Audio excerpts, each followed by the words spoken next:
This is Rebecca Moore from the Overlake School Library. Today I'm book talking Leepike Ridge by N.D. Wilson. Anyone live in an unusual house? Thomas's house is not really unusual in and of itself, but the place where it was built is unusual.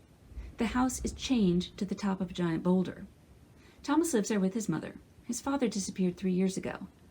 Now his mother's been seeing Mr. Veach, a 4th grade teacher who has a saggy chest and wears unbuttoned polo shirts.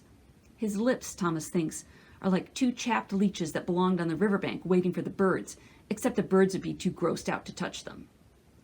The night Mr. Veach asks Thomas's mother to marry him, Thomas runs away. He falls asleep on a raft made of styrofoam as it floats down the gentle river near his house. When he wakes up, though, the river is running fast and cold, heading straight for a steep rock face called Leepike Ridge. Tom tried to angle toward the bank, but the current kept him in the middle. The water bubbled up beneath him and cracked his shoulders and head against a rock. He went all the way under, clutching the foam. He was being pulled hard, and his legs swung up and under him until they banged against a rock ceiling. For a moment he got his face back in the air. One arm was hooked over the raft and the other grabbed at the rock face.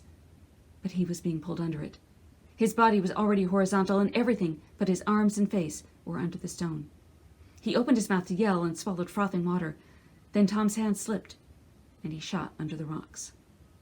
Under Leepike Ridge, from which there's no way out. Leepike Ridge by N.D. Wilson.